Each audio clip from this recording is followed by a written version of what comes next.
هل انا ناوية اقولك في الفيديو ده ما تزعلش خالص؟ هل انا ناوية اقولك في الفيديو ده عارف ان العلاقة اللي انت دخلتها كانت شبه مستحيلة ومع ذلك كنت مكمل فيها؟ برضو خالص. وظيفتي النهاردة ان انا هفهمك الشخص اللي كان معاك عمل كده ليه، وهفهمك الاحساس اللي انت حاسه هو ليه.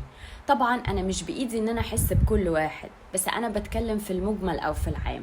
طيب الفيديو ده لكل الناس؟ لا، الفيديو ده للعلاقات اللي كانت من الأول شبه مستحيلة، والحد اللي كان معاك في العلاقة كان بيهرب منك دايما، وانت متأكد ان في مشاعر منه ليك، ومع ذلك فضلت تكمل لحد ما بقيتوا مع بعض.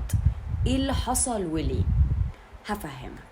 قبل ما العلاقة تبدأ خالص، الشخص ده كان عايز يوريك نفسه، أنا هنا. انت بالنسبة له بعيد خالص عن الواقع اللي هو عايشه، بعيد تماما. حد متفائل، حد سوشيبل قوي، حد جميل، حد مجتهد، حد مثقف، حد عنده ثقة بنفسه، حد بيعمل حاجات كتير. انت شخص قوي، فانت بعيد خالص خالص خالص عن الواقع بتاعه. فهو بدأ يتشدلك قوي، والانجذاب ده مش بإيدينا، فبدأ ان هو يتشدلك قوي. فلما بدأت تاخد بالك منه بدأ ان هو يخاف، فبدأ ينسحب. فانت ما بقيتش فاهم هو بينسحب ليه، انت اللي بادي. فمع الوقت بدأت تنكشه، وطب تبعد هو يقرب، وانت تبعد وهو يرجع يقرب، فهو يبعد انت تقرب، وانت مش فاهم هو ايه اللي بيحصل.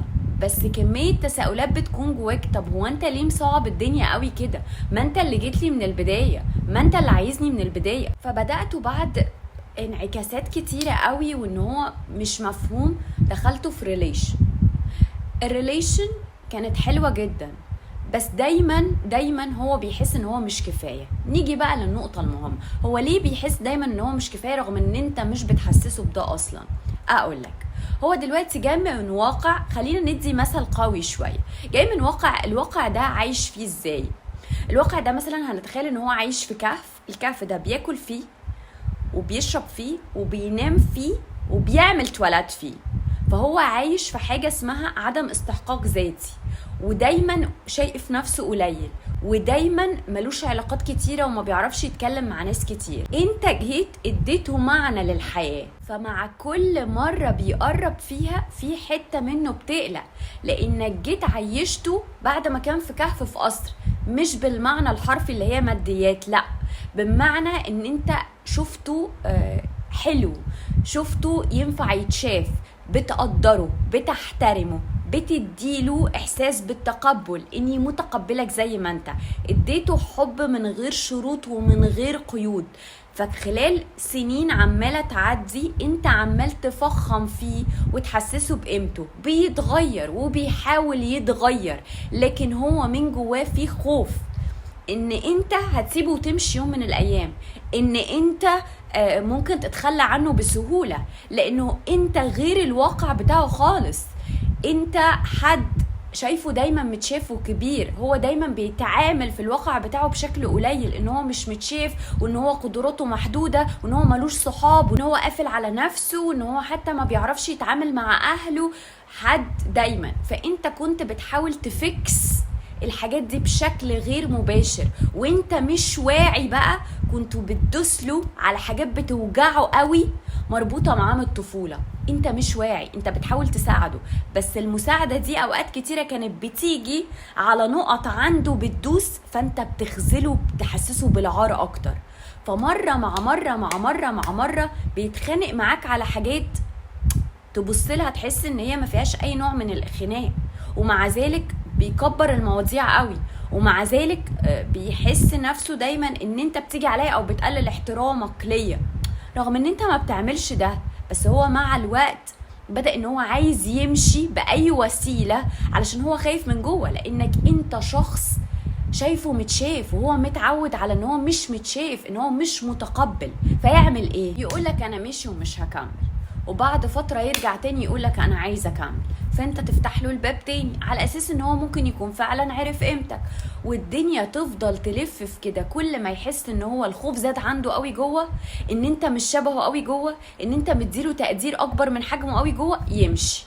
وبعد كده يرجع تاني. بيرجع تاني ليه؟ لانه بيلف وبيروح وبيجي وما بيلاقيش غير الامان معاك انت، الاطمئنان معاك انت، اللي هو اصلا عمره ما حسه غير معاك انت. فمع الوقت بيتعبك نفسيا جدا وانت مع ذلك مستمر، بيوجعك وبيأذيك وانت مع ذلك مستمر، لانك مش فاهم انت بتعمل ايه بيخليه ان هو يتخانق معاك بدون اسباب. فمرة واحدة بعد ما امتص طاقتك كلها قرر ان هو يمشي وما يرجعش. ليه يمشي وما يرجعش؟ سمع من الناس اللي حواليه ان دي ما تنفعكش، وان دي هتعذبك، وان دي مش مناسبة ليك، لا اجتماعيا ولا ثقافيا ولا ماديا. انت محتاج واحدة غلبانة، محتاج واحدة او محتاج واحد يفهمك، ده مش فاهمك. المفروض ان هو راح لإيه؟ راح لعلاقة كرامية. العلاقة الكرامية دي معنى ايه؟ راح لحد يكون بيمثله الواقع اللي هو كان عايشه. في البداية هيبدأ حلاوة بدايات تحفة ومشاعر، وهيفتكر فعلا ان هو بيحب، بس مع الوقت هيكتشف ان العلاقة الكرامية دي بتستنزفه في شيء معين، ان الشخص اللي دخل معاه ده كان عنده احتياج لحاجة فهيشفطه. فمع الوقت هيبدأ يحصل له يقظة ذهنية، ممكن يحصل له ممكن لا. فهو دايما من جواه يقول طب ما انا ممكن احبها، طب ما هي كويسة، طب ما هي بجد جميلة. هي جاية تعلمه الدرس اللي انت اكتشلي بتحاول تعمله مع نفسك، لانك عندك وعي، بتفسر الحاجة وبتشوف انا بكتسب ايه من العلاقة دي. لكن هو ما عندوش الوعي ده عنده مش موجود. فيبدأ يقنع نفسه ان هو مبسوط معاه، بس من جوه في عدم اكتفاء تماما، في حتة ناقصة، في حتة محدش عارف يملاها، في حتة دايما بيلعب على نفسه فيها وبيحاول يقنع نفسه. فعلى السطح هو يبان ان هو مبسوط وسعيد ومرتاح وخارج ورايح وجاي. فانا بقى الشخص اللي اتسبت وراح لحد غيري، فانا المفروض بزعل وبتقهر بعد كل السنين دي وبعد كل اللي عملناه سوا ده. انت بتسيبني علشان هي بتسيبني انا.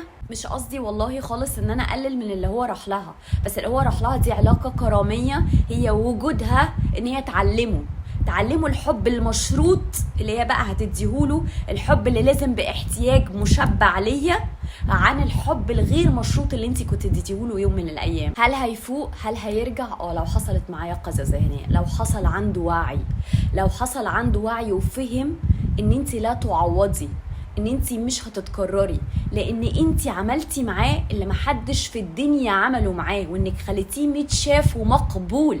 هو ده اللي انت بتعمليه. طب انت المفروض تعملي ايه وانت عارفه ان هو بعد شهر راح قرا فاتحه او صاحب او خطب؟ المفروض ان انت تعملي ايه؟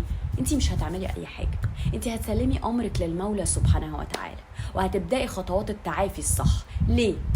لانه انا مش مطلوب مني ان انا عاتب ولا اقول له فوق ولا اقول له ازاي تعمل كده. انت هنا بتعملي له اشباع اكتر للحاجه اللي هو مشي عشانها. فهو دلوقتي مع حد من الواقع اللي هو كان عايش فيه، حد هيدوس عليه، حد هيخليه يحس باحاسيس مش حلوه بس بعد وقت، فهيحصل له يقظه ذهنيه. فوقتها بس هيندم ويحس ان هو ضايعك من ايده. طب ما انا مش قادره ان انا اتخيل ان هو مع حد تاني. هو لازم يروح لحد تاني علشان يتعلم الفرق ما بينك وما بينها، علشان ياخد المكسب اللي هو مش عارف يشوفه منك انتي، من وجودك في حياته. فلازم يحصل ده. اعتبري ان انتي كنتي خارجه في مكان ونسيتي موبايلك، ورجعتي للمكان قالولك ما فيش موبايلات، عيطتي واتقهرتي عليه. الموبايل معاكي بقاله 2 سنين وعليه ميموريز كتيره جدا. بعد وقت هتلاقي ان انتي ما فيش في ايديكي حاجه غير انك تستعوضي ربنا فيه، ويا اما تحوشي فلوس او تنزلي تجيبي موبايل تاني بالقسط. هتفضلي تفتكري الموبايل من فتره للتانيه، بس ما فيش حاجه بايدك تعمليها. وهكذا استعوضي ربنا، ودايما تفائلي بالخير. عندي يقين كامل ان انا عارفه ان ربنا سبحانه وتعالى هيكتب لي الخير ايا كان هو ايه. سلمي امرك للمولى سبحانه وتعالى، وفوقي لنفسك. انت بتضيعي وقت من حياتك في انك عامله تخططي ازاي لو رجع انا هقول له ايه، هعاتبه اقول له ازاي يسيبني ويروح لها، ازاي يفضل دي عليا بعد العمر ده كله. مش مطلوب منك ده، مطلوب منك انك تركزي مع نفسك، لانك عارفه كويس قوي انك قدمتي ايه في العلاقه دي. فاعرفي المكاسب اللي انت اخدتيها من العلاقه دي علشان تعرفي تطبطبي على قلبك. لا حد هينفعك ولا حد هيقدر يقولك تعملي ايه غير نفسك.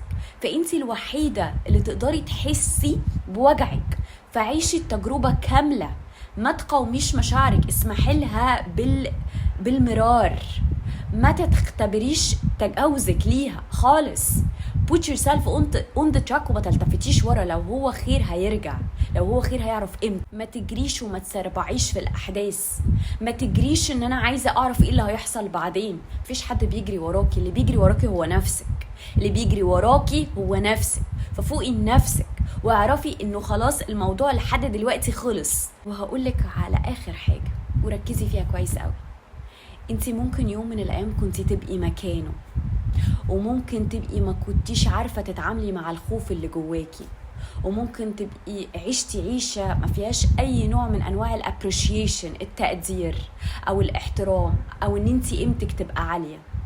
فحطي نفسك مكانه. فاللي مطلوب منك انك تدعي له مش تدعي عليه، علشان ممكن كانت الكراسي تتقلب وقتها فعلا انتي ما كنتيش هتبقي عارفة تعملي ايه مع نفسك، مع افكارك ومشاعرك، مع ان حد بيستحوذ عليكي ومع ذلك انا ببعد عنه. ما تفتكريش ان هو مش متألم او هو نسيكي، لا خالص، هو فاكرك وفاكر تفاصيل كل حاجة، لانك انتي بالنسبة له كنز. جيتي عرفتيه يعني ان هو يبقى متشاف، وهو راح لعلاقة كرامية هتفوقوا لنفسه كويس قوي.